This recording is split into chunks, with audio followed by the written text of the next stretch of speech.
ओम शांति। 9 जून 2026। प्रातः मुरली बाप दादा मधुबन। बाबा कहते, मीठे बच्चे, बाप के साथ उड़ने के लिए कंप्लीट प्योर बनो, संपूर्ण सरेंडर हो जाओ। यह देह मेरी नहीं, बिल्कुल अशरीरी बनो। प्रश्न, ऊंची मंजिल पर पहुंचने के लिए कौन सा डर निकल जाना चाहिए? उत्तर, कई बच्चे माया के तूफानों से बहुत डरते हैं। कहते हैं, बाबा तूफान बहुत हैरान करते हैं, इनको रोक लो। बाबा कहते, बच्चे यह तो बॉक्सिंग है, उस बॉक्सिंग में भी ऐसा नहीं एक ही ओर से वार होता रहे। अगर एक 10 थप्पड़ मारता तो दूसरा 5 जरूर मारेगा। इसीलिए तुम्हें डरना नहीं है, महावीर बन विजयी बनना है, तब ऊंची मंजिल पर पहुंच सकेंगे। गीत है, दर पर आए हैं कसम लेके। ओम शांति। बच्चों ने गीत सुना, जरूर गीत में कोई रहस्य भरा हुआ है। जो रिकॉर्ड खरीद कर बाप बैठ इनका अर्थ समझाते हैं। इसको कहा जाता है जीते जी मरकर बाप का बनना। बाप का बनने के बाद टीचर का बनना। टीचर के बाद फिर मेजॉरिटी गुरु करते हैं। क्रिश्चियन लोग को भी जब बच्चा पैदा होता है तो क्रिश्चियनाइज करते हैं, गुरु के गोद में जाकर देते हैं। फिर पादरी हो या कोई भी हो, पादरी तो क्राइस्ट नहीं हुआ। कहेंगे उनके नाम पर हम क्रिश्चियन बनते हैं। अभी तुम बच्चे पहले बाप के बनते हो और शरीरी बनते हो। हमारा तन मन धन जो कुछ है वह बाबा को अर्पण करते हैं, जीते जी मरते हैं, अर्थात हम आत्मा उनके बनते हैं। यह बुद्धि में रहना है। जो भी मेरी वस्तु है, मेरा शरीर, मेरा धन दौलत संबंधी आदि जो कुछ है, सबको भूलते हैं। मरने बाद सब भूल जाता है ना। कितनी बड़ी मंजिल है। हम अशरीरी आत्मा है, यह पक्का करना है। ऐसे नहीं तुम शरीर छोड़ और मर पड़ते हो, नहीं। आत्मा कंप्लीट पवित्र थोड़े ही बनी है।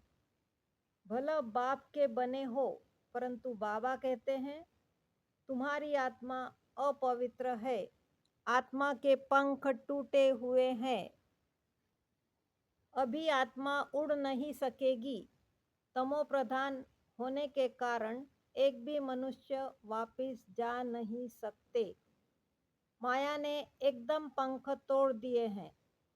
बाबा ने समझाया है, आत्मा सबसे तीखी जाती है, उनसे तीखी चीज कोई होती नहीं।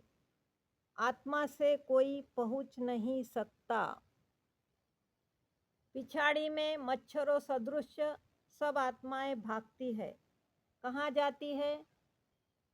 बहुत दूर दूर, सूर्य चांद से भी पार। वहाँ से फिर लौटना नहीं है। उन्हों के रॉकेट आदि तो जाकर फिर लौट आते हैं, सूर्य तक तो पहुँच नहीं सकते।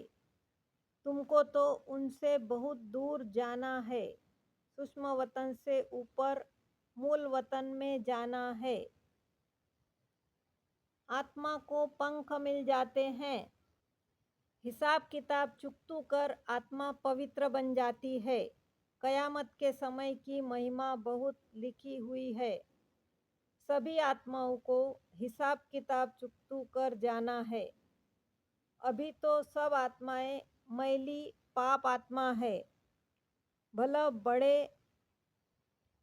गुरु साधु सन्यासी आदि है, समझते हैं हम गुरु है। अहम ब्रह्मास्मि, अहम ब्रह्मोम।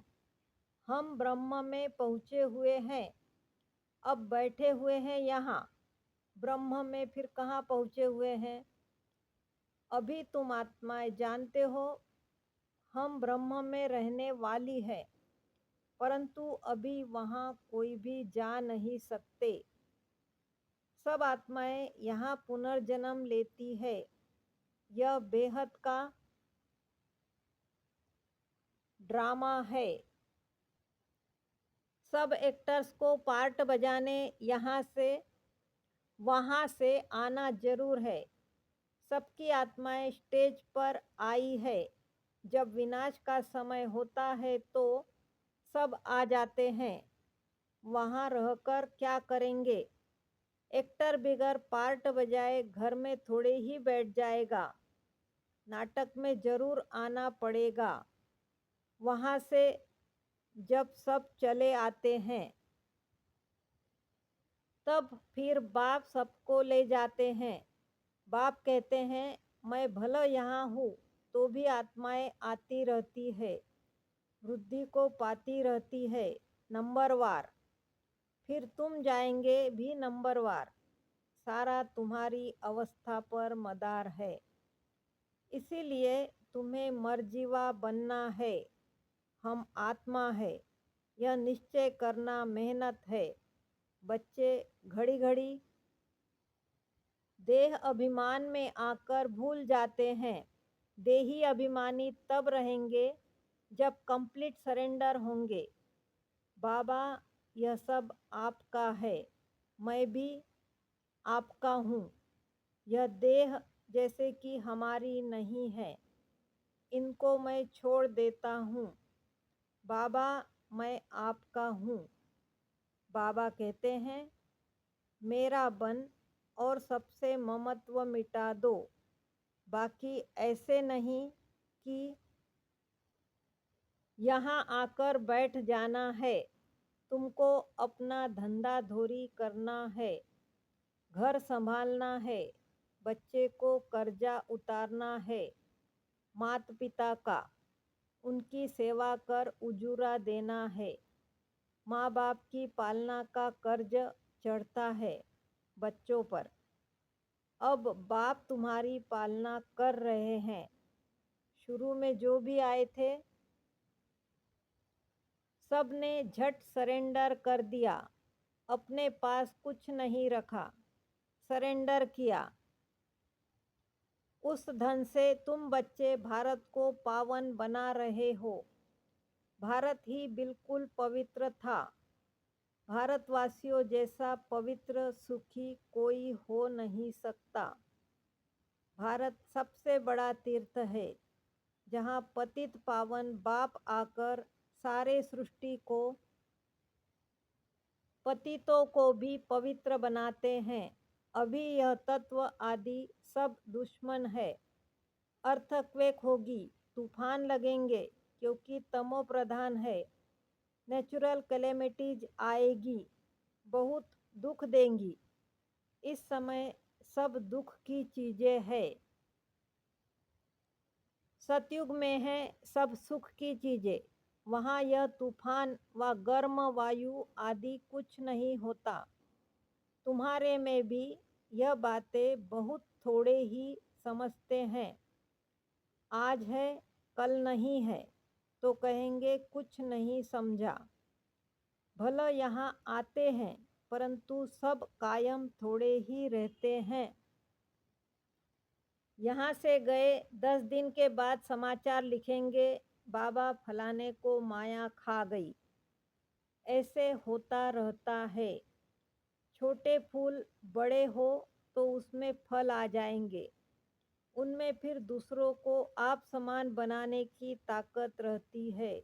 उनका फल निकलता है। बाप के बने फिर प्रजा भी बनानी है, वारिस भी बनाना है। पंडे बन बाबा के पास आए, बस हम पहुँच गए, नहीं, मंजिल है बड़ी। कहते हैं माया के तूफान बहुत आते हैं। तुम बाप के बने हो, तूफान तो आएंगे। कहते हैं बाबा हम आपके थे, आपसे वर्षा लिया था, फिर पुनर्जन्म लेते 84 जन्म पास किया, फिर आकर आपका बने हैं। मैं तो आपसे वर्षा लेकर छोड़ूंगा। तो ऐसे बाप को इतना याद करना पड़े और आप समान बनाए फल देना पड़े, नहीं तो माला कैसे बनेगी? बाप का वारिस कैसे बनाएंगे? प्रजा भी चाहिए, वारिस भी चाहिए। जो गद्दी पर बैठे बाप के पास तो बहुत आते हैं, फिर फारकती दे देते हैं। बुद्धि का योग टूटा, खेल खत्म। कई बच्चे बाबा से आकर पूछते हैं, बाबा अवस्था को कैसे जमाएं, कोई तूफान न लगे। इसका रास्ता तो बताते ही रहते हैं। बाप को याद करो, तूफान तो लगेंगे। बॉक्सिंग में ऐसा कभी देखा जो कोई एक ही थप्पड़ खाता रहे? जरूर दोनों में ही हिम्मत होगी। 5 थप्पड़ अगर एक लगाएगा तो 10 दूसरा लगाता होगा। यह भी बॉक्सिंग है। बाप को याद करते रहेंगे तो माया भागती जाएगी, परंतु फट से तो नहीं होगा। माया से कुश्ती लड़नी है। ऐसे मत समझो माया थप्पड़ नहीं मारेगी। कोई भी हो, बड़ी बॉक्सिंग है, बहुत डर जाते हैं। माया एकदम नाक में दम कर देती है। युद्ध स्थल है ना। बुद्धि योग लगाने में माया बड़े विघ्न डालती है। मेहनत सारी योग में है। भला बाबा कहते हैं, ज्ञानी तू आत्मा मुझे प्रिय है, परंतु ऐसे नहीं सिर्फ ज्ञान देने वाले प्रिय हैं। पहले तो योग पूरा चाहिए। बाप को याद करना है। माया के विघ्नों से डरना नहीं है। विश्व का मालिक बनते तो हो ना। सब बनेंगे। 16,108 की माला तो बहुत बड़ी है, अंत में आकर पूरी होगी। त्रेता अंत तक कितने प्रिंस प्रिंसेस बनते हैं? कुछ तो निशानियां है ना। 8 की भी निशानी है, 108 की भी निशानी है। यह बिल्कुल राइट है। त्रेता अंत में इतने 16,108 प्रिंस प्रिंसेस होते हैं। शुरू में तो नहीं होंगे, पहले थोड़े होते हैं, फिर वृद्धि होती जाती है। वह सब बनते यहाँ है। चांस बहुत अच्छा है, परंतु मेहनत बहुत है। गीत में भी कहते हैं, कभी नहीं छोड़ूंगा, मर जाऊंगा। बाबा, यह तन मन धन सब आपका है। हम अशरीरी बन आपको याद करते हैं। बुद्धि योग आपसे लगाएंगे। बाबा फिर कहते हैं, यह सब तुम बच्चों के लिए ही है। बच्चे कहते हैं, हमारा सब कुछ आपका है। कहते हैं ना, यह सब भगवान ने दिया है। अब बाप कहते हैं, यह सब खत्म हो जाना है। तुम्हारे पास क्या है? यह शरीर भी खत्म हो जाएगा। अब मैं फिर तुमको बदली कर देता हूँ। सिर्फ एक्सचेंज करते हैं ना। तो बाप कहते हैं, बच्चे अशरीरी बनो, मुझे याद करो, बुद्धि से सब कुछ सरेंडर करो। राजा हरिश्चंद्र की कथा है ना। बोला, अमानत रख दो। बाप कहते हैं, इन सभी शास्त्रों आदि का सार तुमको समझाता हूँ। मैंने ही तुम्हें ब्रह्मा मुख द्वारा राजा रानी बनाया था, फिर अब बनाता हूँ। कभी भी मनुष्य मनुष्य को गीता सुनाए, राजयोग सिखलाए, राजा रानी बना न सके। फिर गीता सुनने से क्या फायदा? बाप कहते, मैं खुद कल्प कल्प आकर तुमको स्वर्ग का मालिक बनाता हूँ। हमारे बनेंगे तब तो वारिस बनेंगे ना।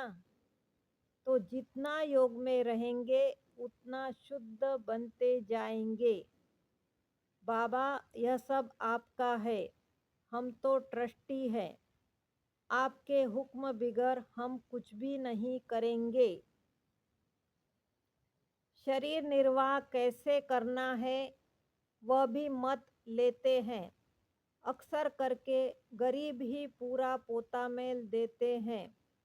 साहूकार दे न सके, सरेंडर हो नहीं सकते, कोई विरला निकलता है।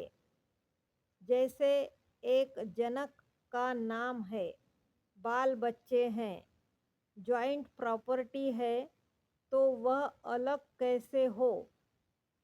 साहूकार लोग अपनी प्रॉपर्टी निकाले कैसे? जो सरेंडर हो, बाप है ही गरीब निवाज। सबसे गरीब माताएं हैं, उनसे जास्ती कन्याएं गरीब है। कन्या को कभी वर्षे का नशा नहीं होगा। बच्चे को बाप की जागीर का नशा रहता है, तो वह सबको छोड़ फिर वैकुंठ का वर्षा लेना पड़े। दान हमेशा गरीब को ही दिया जाता है।